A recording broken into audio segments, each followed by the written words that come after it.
ao tráfico de pessoas, e já estou publicamente estendendo o convite para ela retornar na cidade de Santo André para um debate em maio, né, pelo Conselho da Criança e do Adolescente, e faz parte da Associação Brasileira de Defesa da Mulher e da Juventude, e atua na questão da exploração do trabalho infantil e do trabalho escravo. O campo de atuação dela fica dentro da unidade do aeroporto de Guarulhos, né? Nós ficamos muito agradecidos pela sua vida, pelo seu aceite.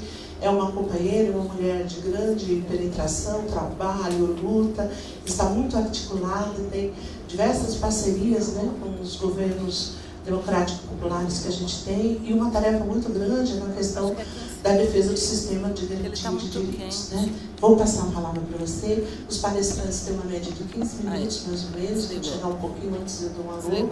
Logo após essas 3 mesas, essa mesa das 3 salas, nós vamos abrir aos participantes as inscrições. Principalmente, a gente espera que as autoridades façam isso, né, para suas manifestações, ou para questionamento, para seus depoimentos, ou também para os esclarecimentos de posicionamento político em relação, né, da questão da defesa, e que as suas instituições também podem favorecer e atuar nesse conjunto. Por volta de 11h30, 15 para o meio-dia, nós já vamos iniciar um processo de encaminhamento.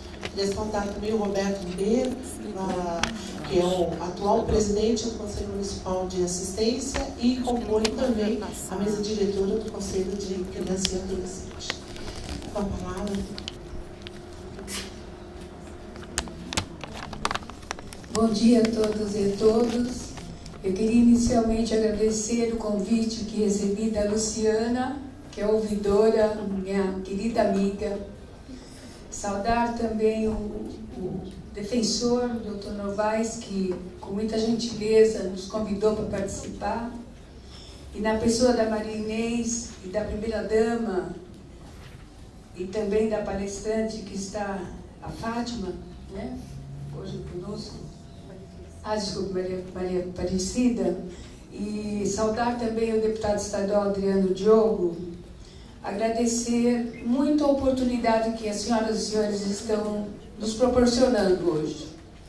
Digo que é uma oportunidade de ouro porque esse ano a nossa entidade completa 18 anos.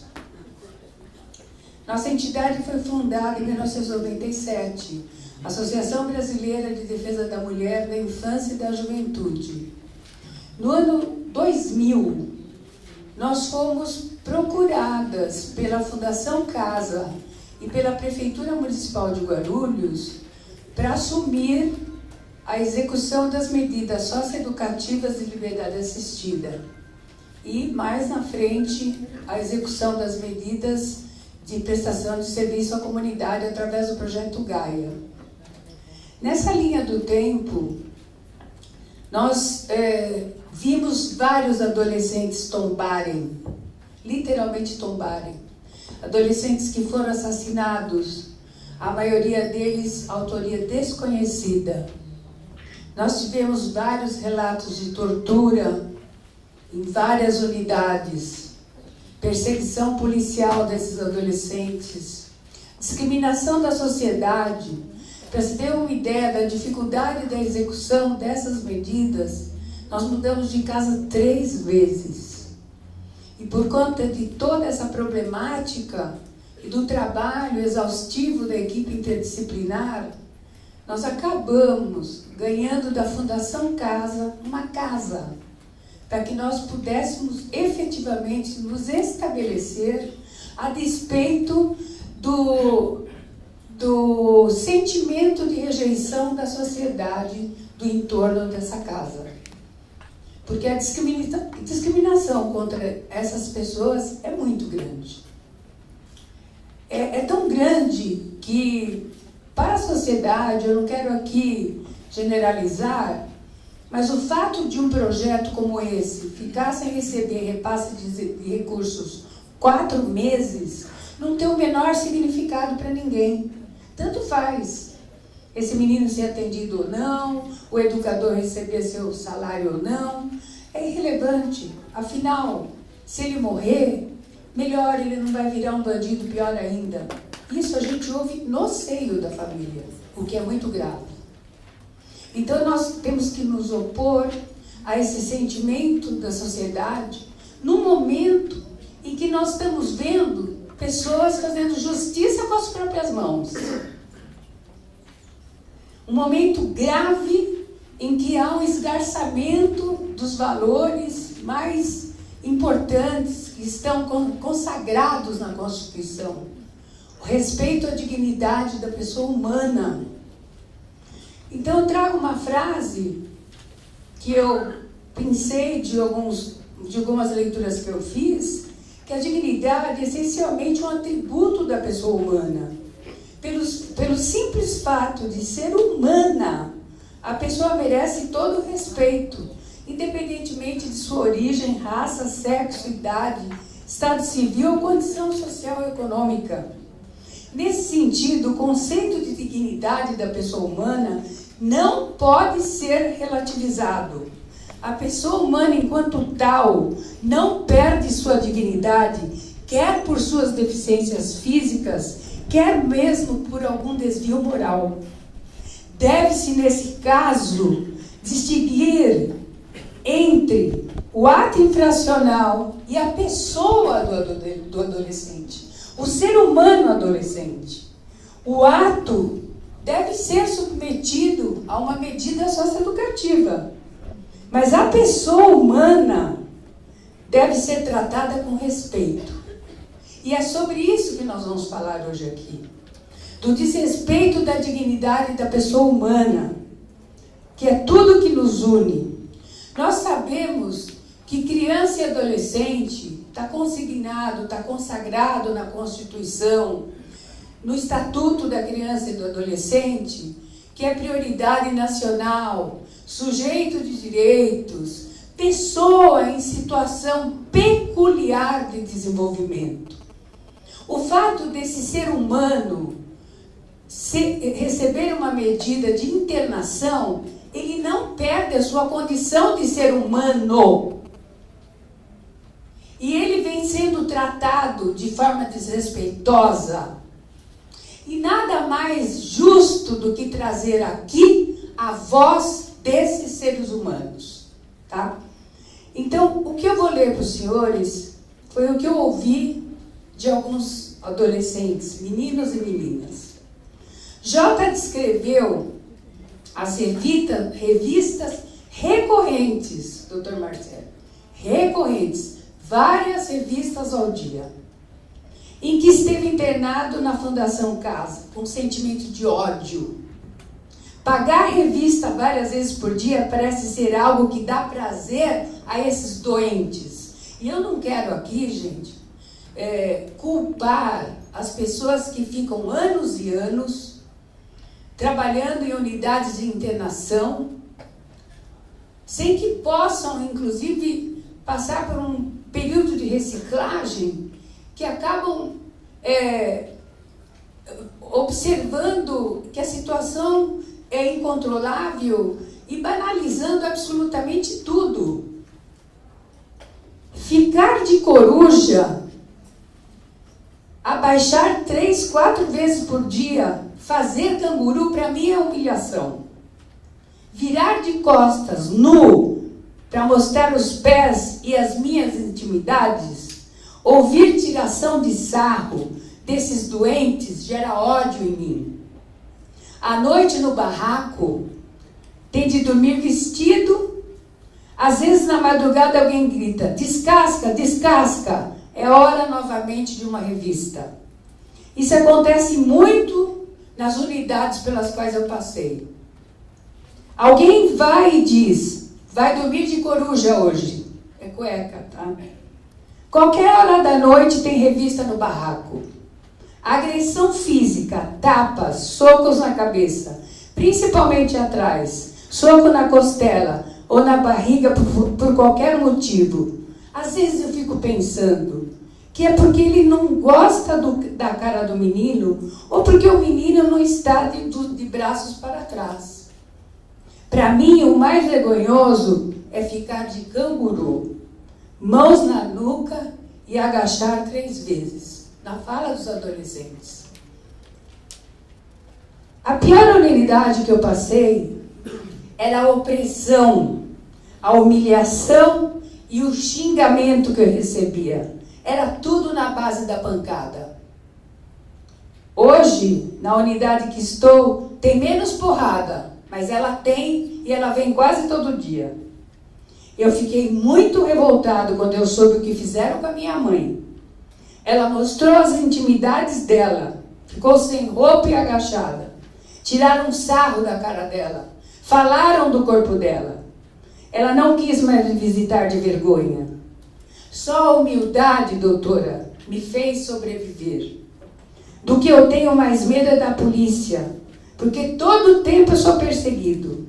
Já não saio mais à noite, nem para estudar, de medo de morrer, de forjarem qualquer coisa contra mim, de sumirem comigo, como já sumiram com meus amigos. O sentimento de raiva é muito grande, porque nem mesmo respeitam o Natal. Nós ficamos fechados no barraco. Eu pergunto, doutora, dá para sair melhor desse lugar? O que a senhora acha?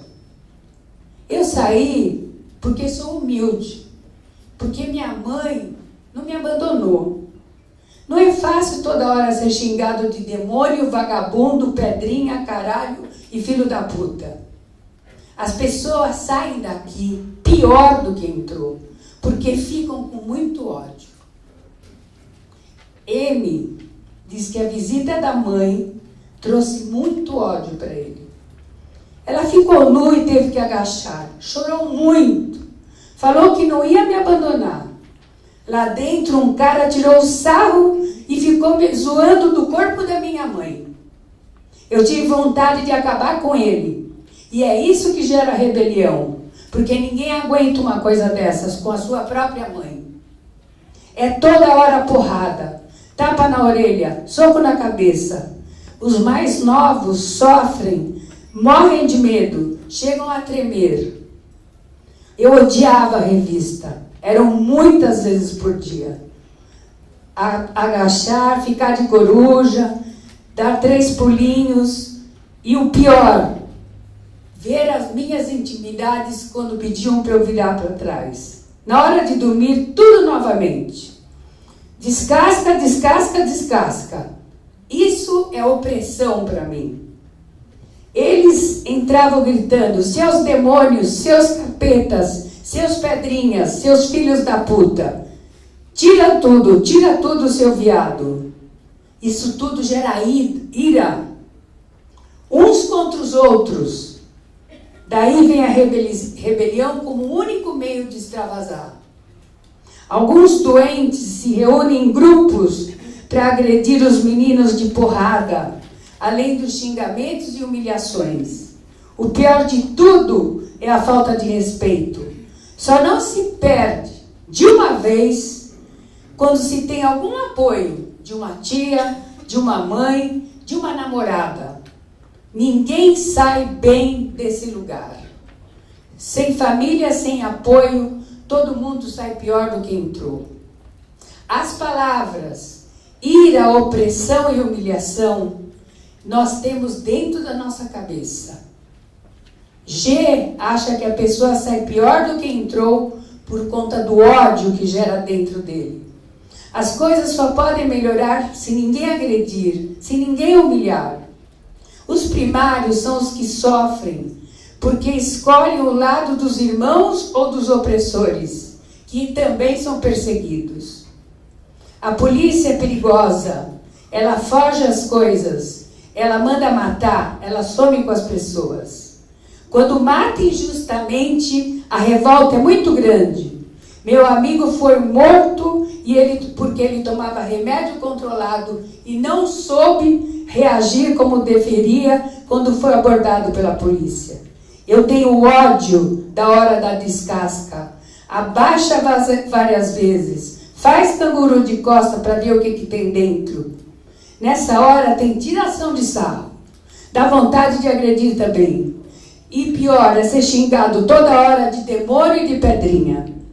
À noite eu ouvia algum menino gritar, mas não conseguia saber o que estava acontecendo. Eu pedia, por favor, socorre ele, e nada acontecia.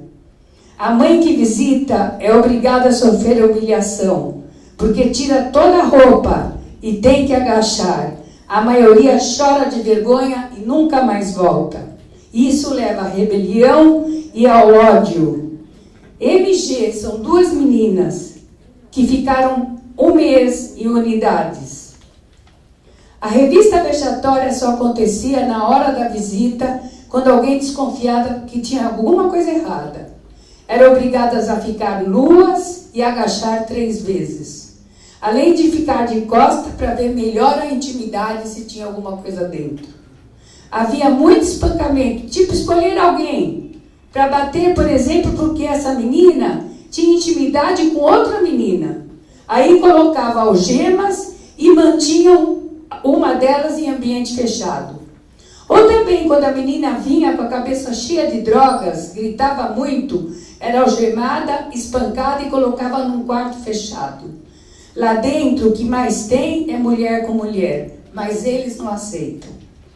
Cortaram o jumbo, por exemplo, porque presenciaram uma menina transando com a outra.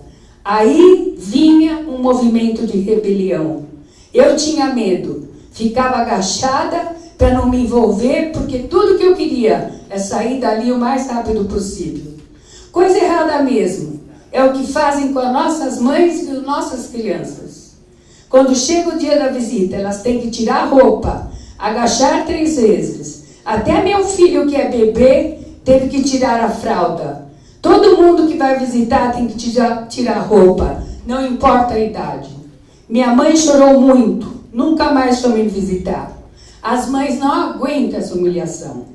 Acho que a gente fica com ódio no coração, com a mãe da gente chorando. Se não tiver cabeça, sai pior do que entrou. Melhor é acabar com essa história de mãe tirar roupa e também respeitar o direito das crianças. Eu recebi só uma calcinha ou sutiã. Mesmo que eu ficasse menstruada e a minha calça sujasse, eu não tinha outra para trocar. A roupa raramente era trocada. Acho que nós temos que sofrer, porque a ideia deles é que nós vamos aprender com o sofrimento. E tudo que a gente pedia e rezava era para sair de lá o mais rápido possível. Eu achei importante trazer o depoimento, trazer as pessoas para essa sala. Porque é sobre essas pessoas que nós estamos falando. E é contra esse sistema que viola a dignidade da pessoa humana, que, sobretudo, revitimiza pessoas. Eu tenho um caso de uma mulher que foi visitar o filho e, por ela ser muito reservada, ela se negou a agachar.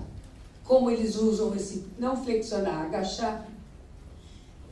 Por punição, ela ficou 1 hora nua, observando as demais revistas.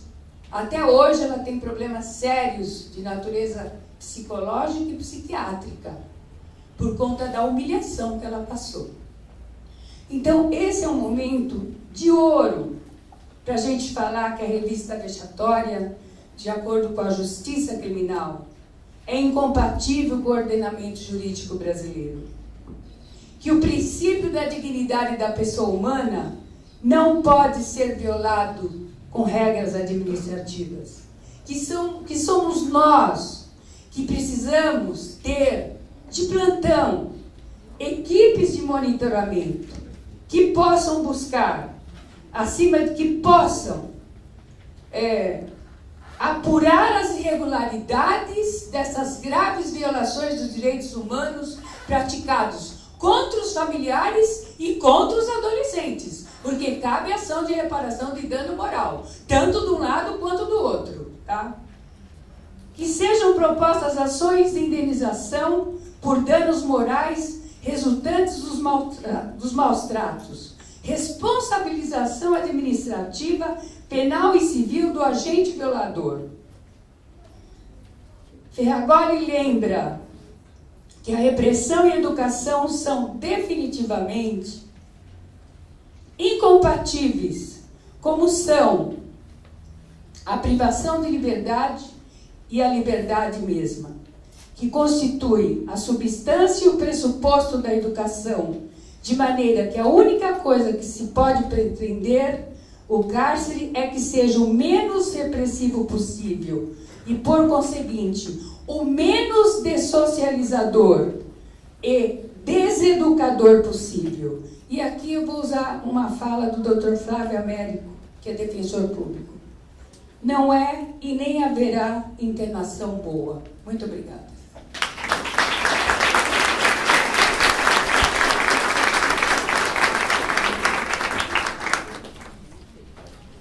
Achei muito prudente, doutora, trazer a fala dos adolescentes. Nós temos alguns adolescentes aqui, nós temos diversos técnicos, né, que trabalham com esses adolescentes, não só de creche, quanto das medidas socioeducativas aqui da região. E assim, dar a visibilidade é uma condição, né, de subhumanidade dentro dessas unidades. Dar a visibilidade a essas condições de indignidade, de desrespeito, né, de descumprimento dos alicerces do Estado Democrático de Direito é muito complicado. E ele tem que ter algum espaço, em algum momento, esse processo dessa repercussão. Então, acho que nós estamos dando o primeiro passo, né? Agradeço suas falas. Eu, até porque acompanho famílias, e ouvi muitos depoimentos. E eu também tinha uma senhorinha que eu atendia, ela tinha 68 anos e ia visitar um neto, numa unidade de Mauá. E aí a unidade foi fechada e eles foram para São Paulo, no Brás. E ela, quando vinha nos atendimentos, ela falava: olha, eu faço tudo pelo meu neto. Ele errou, né, na comunidade do Jardim Cristiane, mas a pior coisa que passa na minha vida é ter que ir lá e passar por aquele negócio. Eu falei: que negócio? Ela tinha medo de falar do negócio. E aí ela se queixava. No começo eu não queria, porque era uma senhora muito forte, com problemas de deambulação, com problemas de compreensão, uma senhora que ficou viúva há muito tempo, então tinha uma coisa de dignidade, de resguardo do seu corpo, né? E aí eles introduziram uma outra coisa, que o Marcelo acabamos comentando, em algumas unidades do Brasil, do interior tinha. Era um espelho que refletia, ligava e refletia a luz. E aí ela fazia o agachamento no espelho.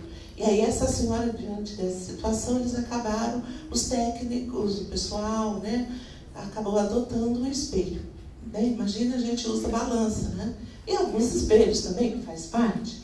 Mas era mais um instrumento e um procedimento para as revistas daquelas pessoas que tinham, né, uma condição mais fragilizada. Deixa eu só fazer a comunicação de algumas pessoas. Eu pedi para fazer uma relação dos parceiros também que ajudaram e apoiaram a organização dessa primeira audiência da região.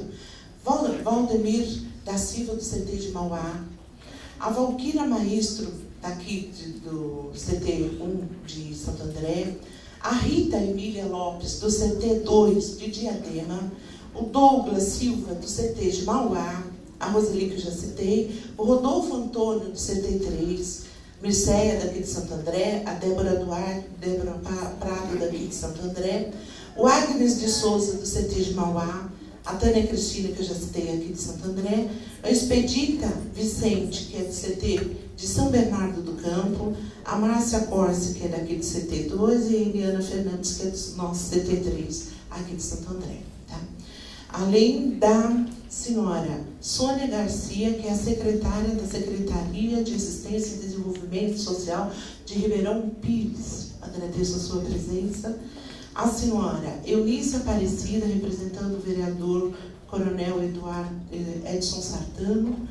O senhor Ariel de Castro Alves, presidente da Comissão da Infância e Juventude da UAB de São Bernardo e membro do CONDEC, Conselho Estadual de Direitos da Criança e do Adolescente, e a Sheila de Carvalho, do Conectas de Direitos Humanos, que também está se inscrevendo para a fala. E também ao representante do deputado José Bittencourt, o senhor Fábio Cruz Silva, que nos apresenta aqui um um projeto de lei, né, pelo fim da revista Íntima, que aí eu convidaria para que fizesse a exposição assim que a gente terminar essa mesa de apresentações. Tá?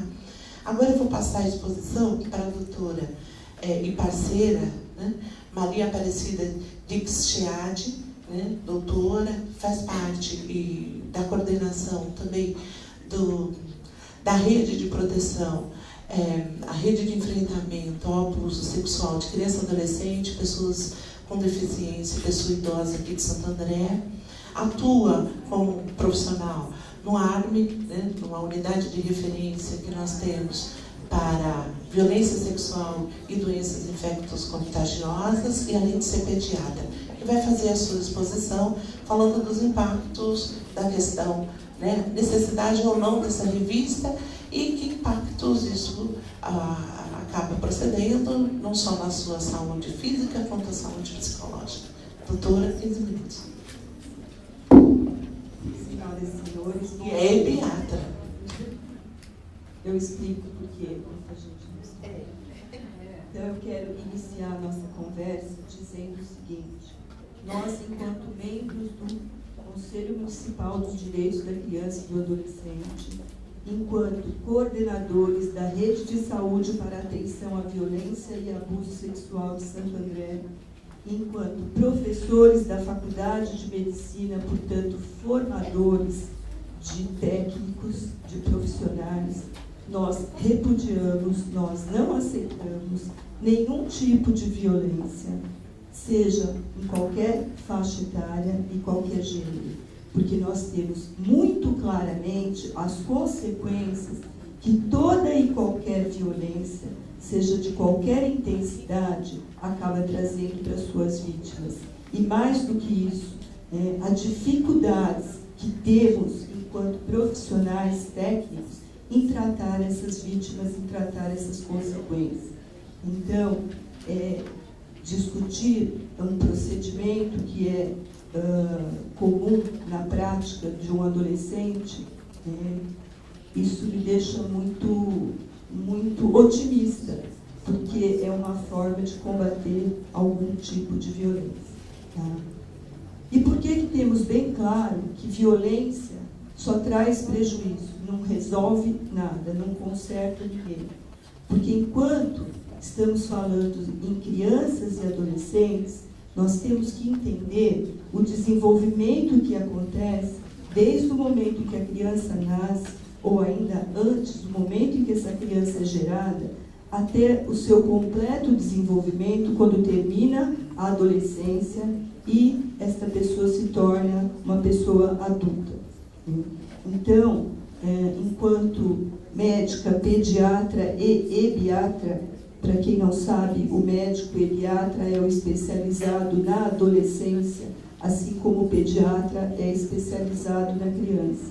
Então, enquanto médica, pediatra e ebiatra, temos muito trabalho para que as nossas crianças e adolescentes terminem a adolescência, se torne uma pessoa adulta com a saúde em mais perfeita ordem possível.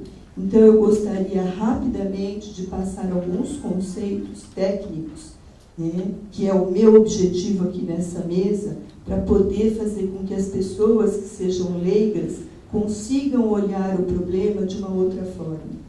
Então, o adolescente, a criança, ela passa por um desenvolvimento. E como foi muito bem estabelecido, explicado por Freud, e que muito colaborou para a nossa compreensão, para a nossa capacidade de conduzir o adolescente, foi muito bem descrito o desenvolvimento da sexualidade. E a gente tem que entender que a sexualidade faz parte, é um dos elementos da formação da personalidade do indivíduo. E quando eu falo de sexualidade, é importante deixar bem claro a diferença que existe entre sexualidade e genitalidade. Quando eu falo genitalidade, eu estou me referindo aos órgãos reprodutores. Eu estou me referindo àquela localização do corpo humano onde existem áreas eróticas. Isso é genitalidade. a sexualidade não é exatamente isso. A sexualidade é muito mais importante. Ela vai ser importante para que os jovens, né, para que o adulto, a pessoa quando se torne adulto, consiga manejar os seus relacionamentos, consiga estabelecer um equilíbrio emocional, e consiga principalmente manifestar os seus sentimentos. E aí o desenvolvimento da sexualidade começa quando a criança nasce. Ela vai passar por diversos estágios da sexualidade, né? Tem aquela fase oral, onde a criança chupa a chupeta, depois tem aquela fase anal, onde a criança consegue controlar os seus esfíncteres, depois tem aquela fase genital, quando a criança não precisa mais usar fraldas e ela descobre que tem genitais, né? E eu não estou falando de genitalidade, eu estou falando de sexualidade, de formação da personalidade. Aí a criança entra numa fase de latência, né? Que pode chegar até a fase da pré-adolescência, né? E aí a criança entra na adolescência, inicia a sua puberdade e ela entra na adolescência. Então, toda essa fase, do 0 a 18 anos de idade, em qualquer momento que uma pessoa dessa vier a sofrer qualquer tipo de violência, ela vai ter o desenvolvimento da sua sexualidade totalmente alterado. E aí, nós não vamos poder exigir que esse adulto, que em algum momento sofreu violência, saiba controlar suas emoções, saiba ter vínculos afetivos. Ele teve um problema muito grande no seu desenvolvimento que impediu que ele conseguisse, na vida adulta, ter equilíbrio emocional. Então, tudo isso acontece na infância e na adolescência. Por isso que é importante que nossas crianças e adolescentes estejam longe de toda e qualquer violência, porque vai interferir na formação da sua personalidade. E aí nós vamos dar muito trabalho para os geriatras, para os psicólogos, para os psiquiatras, né? Então nós temos que entender que a criança, o adolescente, não é um pau que nasce torto. Ele é um pau que nós temos que cuidar para que não entorte. E tem como fazer isso, desde que a gente consiga fazer com que essa parcela da população não sofra violência. E nós entendemos que o que acontece na revista íntima da Fundação Casa é um tipo de violência, né? Podemos ter 4 tipos de violência: a violência física, a violência psicológica, a violência sexual e a negligência. Então, o que é a negligência? Toda forma de oprimir uma pessoa, toda forma de humilhar uma pessoa, toda forma de denegrir uma pessoa, de corromper e de abandonar é considerado negligência, é uma violência. E o que acontece ao se despir, podemos dizer que naquele momento o adolescente está sofrendo violência psicológica, física, sexual e negligência, num único momento, várias vezes ao dia, centenas de vezes ao ano. Então, nesse momento, com essa atitude, esse jovem está sofrendo uma violência. Então, pode ter certeza que no final da sua vida, a personalidade dele vai estar alterada por conta dessa violência. Não vou nem entrar no mérito da questão de por que esse jovem foi parar na Fundação Casa, né? Provavelmente, ou melhor, certamente, ele sofreu todas os tipos de violência até que a sociedade o taxasse como o menor infrator. Ele é vítima, ele é consequência do que não foi feito antes, do que não foi feito como profilaxia. Mas, mesmo assim, ele é um adolescente, ele está em formação, em desenvolvimento. Então, dá tempo ainda da gente poder consertar esse jovem para que ele, de fato, não precise passar pela porta, pelo portão do lado. É um absurdo uma coisa dessa. E eu acredito muito que existem muitas medidas socioeducativas onde aquele jovem recebe lá na Fundação Casa e ele sai uma pessoa de bem. Eu acredito nisso. Não sei se sou muito otimista ou se conheço um pouco de técnica, tenho conhecimentos técnicos, e eu acho que é muito provável, muito possível fazer aquele menino sair lá de dentro bem melhor do que ele entrou, e não pior, como foi relatado pelo jovem Jota na exposição da doutora Dalila. Então,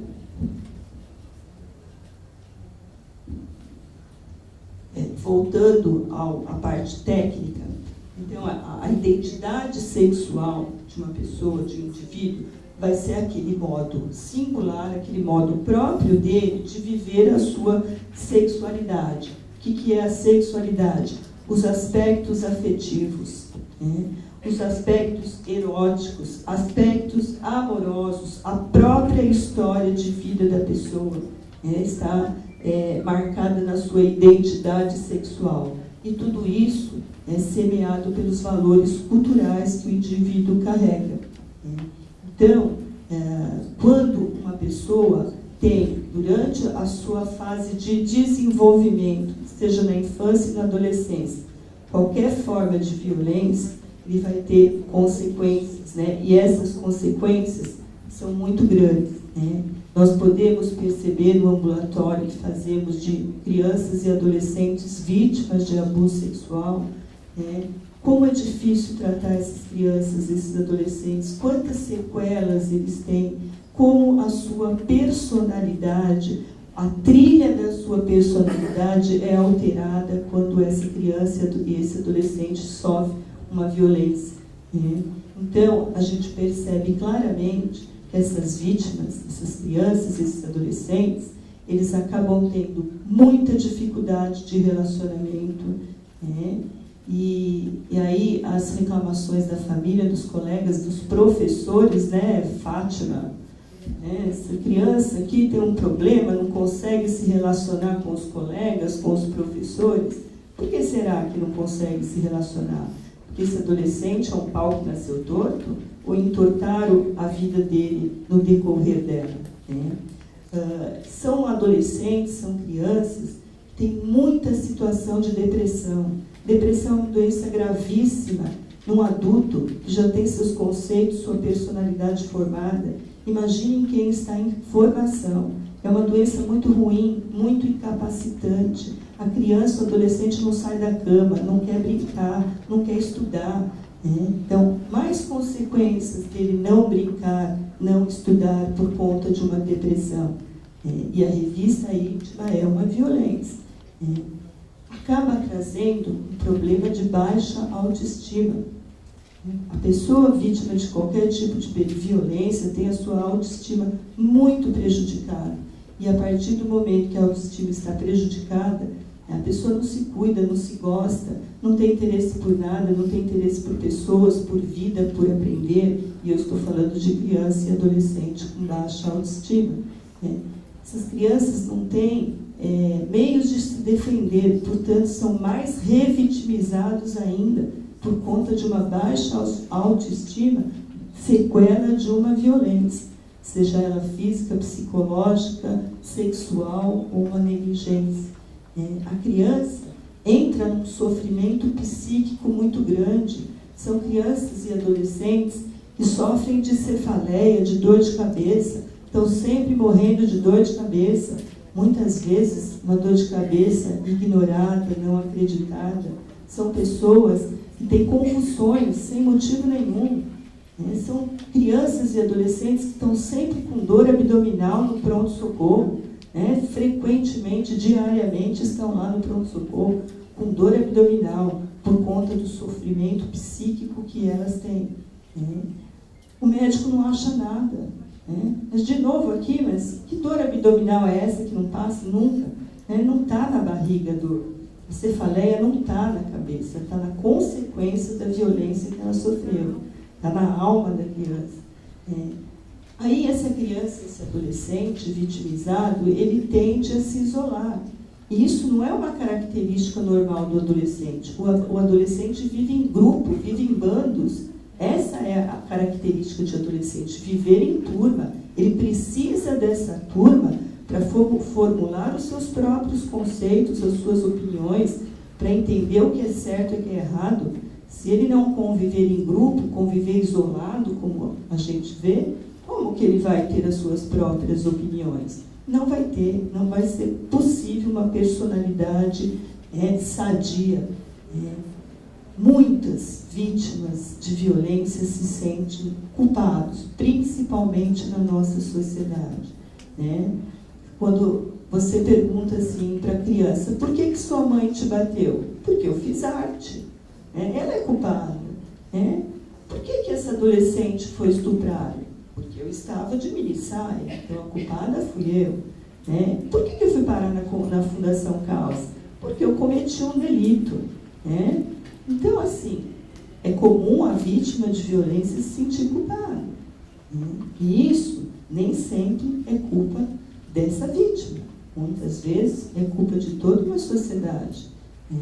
Acho que a gente tem que pensar nisso. E crianças e adolescentes vítimas de violência desenvolvem uma agressividade fora do comum. Eles têm que arrumar armas para se defender de uma futura violência, de uma revitimização. Então, eles são agressivos fisicamente, psicologicamente. São aqueles cavalos, onde já se viu, estúpido, agressivo, só fala com brutalidade, só age com brutalidade. Isso é uma arma de defesa que aquela criança, que aquele adolescente está tentando para se defender de uma revitimização. É um mecanismo de defesa.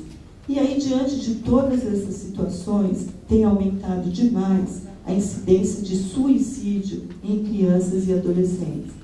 Então, não conseguem viver com a situação de violência, acabando por se suicidar. E quando não se suicidam, eles acabam sendo homicidas, porque a agressividade faz com que eles matem outras pessoas como mecanismo de defesa. Então, essas são algumas consequências da violência. São pessoas, crianças e adolescentes, excessivamente tímidos, fechados, não se abrem, não se comunicam, não convivem. Ou, o que é pior, são pessoas extremamente passivas, aquelas que todo mundo faz o que quer e o que não quer, e ele nem liga. Não é bom ser extremamente passivo. É um sinal de que abaixa a autoestima, é um sinal que há sofrimento psíquico muito grande. E essa adolescente, essa criança que conviveu com a violência, ela tem muita dificuldade em lidar com certas emoções ruins, com certas situações de estresse, não consegue lidar com isso. É muito difícil para ela. Situação de frustração, muitas vezes para o adolescente, basta o lápis cair no chão e quebrar a ponta, para ele isso é uma frustração muito grande. Ele já quebra tudo, xinga tudo, vai embora, arrebenta tudo, e aí isso passa por uma crise histérica. Ele não consegue trabalhar com situações de estresse, mesmo que seja apenas uma ponta do lápis quebrada. E a gente tem que ter essa visão.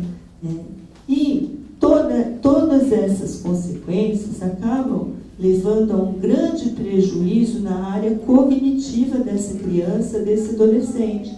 Então, ele vai ter todo um prejuízo no seu desenvolvimento, na sua capacidade de adquirir novos conhecimentos, na capacidade de aprender. Então, é aquele menino que não sai da 3ª série, e muitas vezes a culpa é pelo ensino público, que é ruim. Também é ruim, mas muitas vezes ele não tem condição na sua área cognitiva de aprender nada. Ele fica focado na violência que ele sofreu. E aí, por conta de tudo isso, ele não acredita nas suas potencialidades. Eu não sirvo para nada, eu não tenho nada de bom, eu não vou dar certo mesmo. Para que eu vou me empenhar? E acaba abandonando a escola. E aí todas as complicações de um jovem que apresenta uma evasão escolar. Mais profundamente, esses jovens, essas crianças acabam adquirindo muitas fobias, síndrome do pânico.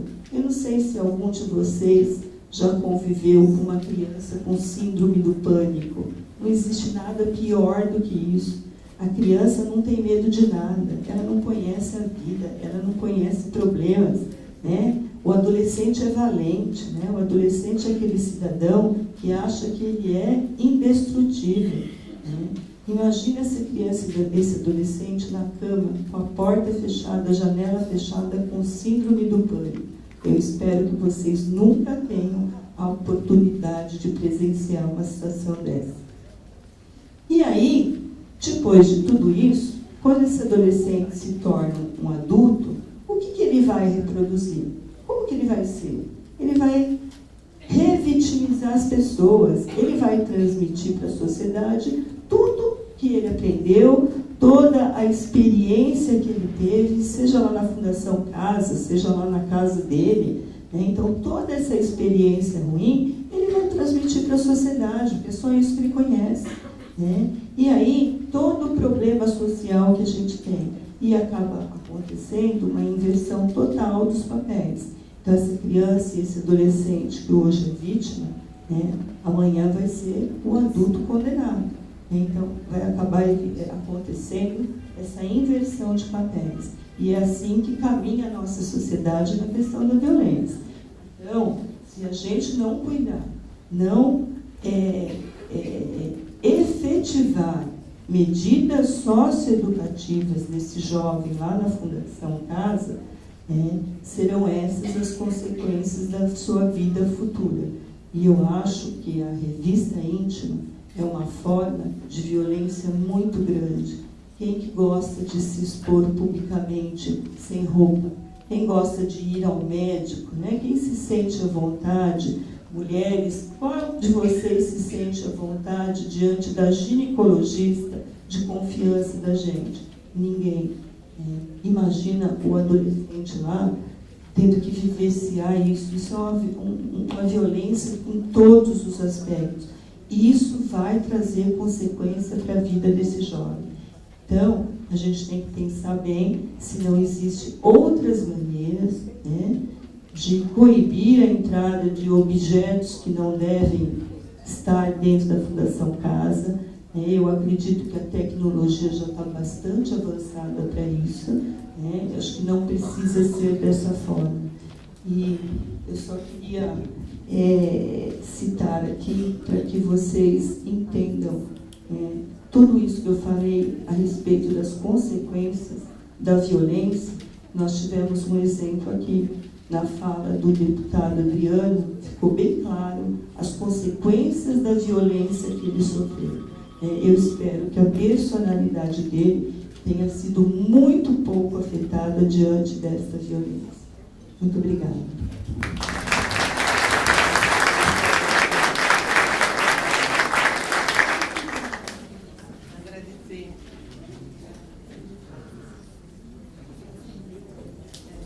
Agradecer a fala da Cidinha, da doutora Cidinha, carinhosamente conhecida aqui em Santo André, e as suas contribuições, né? Acho que é fundamental. Deixa eu só dar um alô. Já estou recebendo as inscrições que as pessoas, de uma ordem de chamada, assim que o Marcelo, o doutor Marcelo fizer as suas considerações, nós vamos abrir o processo das inscrições, das falas. Então já estão chegando essas inscrições. Estou pondo uma ordem de chegada aqui, por favor. Então pode fazer um documentozinho, nós estamos com o pessoal de apoio, Laís, Gilene lá na porta, né, para encaminhar, além dos questionamentos. Uma audiência, gente, não é um debate, você vai falar, mas eu não vou adiantar. Não é um debate de pergunta-resposta e alguém que conhece mais que vai falar sobre. Né? Até quando a gente foi pensar esse modelo de audiência, nossa, é a primeira audiência que nós estamos fazendo, nem o nosso cerimonial sabia direito como que a gente ia montar, como é que a gente vai trabalhar, porque o que a gente conhece de audiência são em outros instrumentos, né? Câmara, assembleia, né? Mas uma audiência popular com órgãos, nós estamos construindo esse formato, né? Nesse modelo. Então, as falas, as presenças, as manifestações serão no sentido né, de contribuir, de trazer propostas, de trabalhar a questão dos embates, de trazer elementos, de trazer sugestões, de debater a questão do tema. Então, cada um vai ter 3 minutos para essas exposições, tá? E nós já vamos até já iniciar, tá bom? O doutor Marcelo. Sim, porque assim que o Marcelo terminar, sabe do nome, nós teremos a exposição, está no plenário, né, um adolescente, familiares, que nós fizemos um convite, até gostaria de agradecer, tá? Não? Eu vi uma passeando aí. Não vai falar? Tá bom. Porque assim, a gente andou procurando, fazendo um conhecimento, não só Marcelo, agradecer o empenho da Gisele Morim, que é a coordenadora lá do Espaço Adolescente, o serviço de meio aberto, né, vinculado ao CREAS, ao Rui Fernandes, que é do Andrezinho Cidadão, o serviço também vinculado ao CREAS aqui de Santo André, na abordagem com essas famílias. E aí buscando algumas que não estivessem dentro da Fundação hoje para não sofrer represálias, né? E assim, as pessoas têm medo de citar, muito mais esses garotos. Nós também temos que preservar a questão da proteção, né? Porque estamos num sistema de proteção. A gente viu aqui, mas não vou falar. Mas eu acho que é importante que estejam presentes. Que ouçam o que é esse sistema de garantia de direitos, que agora está dando visibilidade, muitas pessoas estão sabendo agora, e que providências que vão tomar. É isso que esses adolescentes querem saber, que esses familiares querem saber.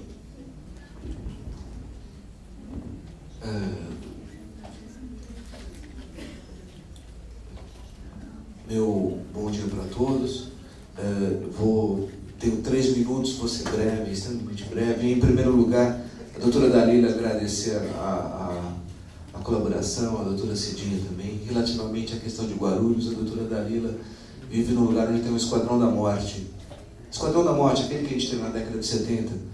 Guarulhos tem um QG da PM, lá na região de Bom Sucesso.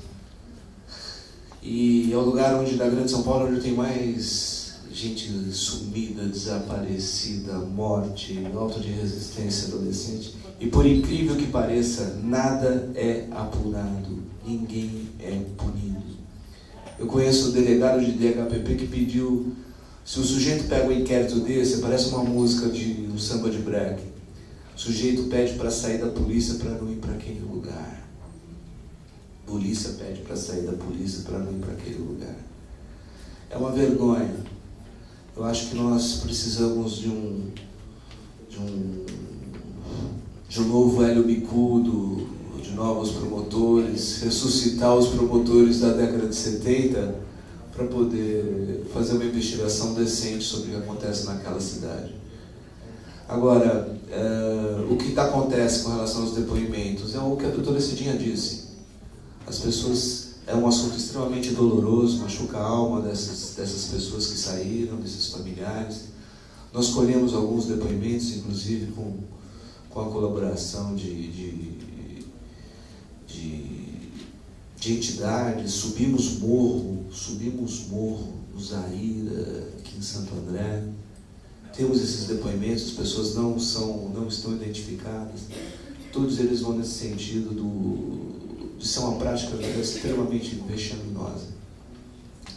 Um adolescente, se ele ficar internado 1 ano, ele vai submeter a 2.300 procedimentos de revista íntima.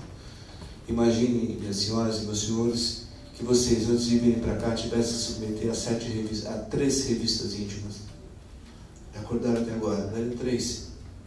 3. Eu me imagino se eu estivesse de cueca aqui, sem gravata, sem camisa, sem meia, eu não iria me sentir confortável. Assim como as senhoras também não se sentiriam confortáveis se estivesse de calcinha e sutiã na plateia. Não é um campo de nudismo, a gente não está fazendo uma brincadeira de internet. Isso deixa sequelas, esses meninos saem. Eu não acredito nos índices de reincidência apresentados pela Fundação CASE, que é de 30% apenas. Eu não acredito, eu acho que existem mentiras grandes e mentiras pequenas.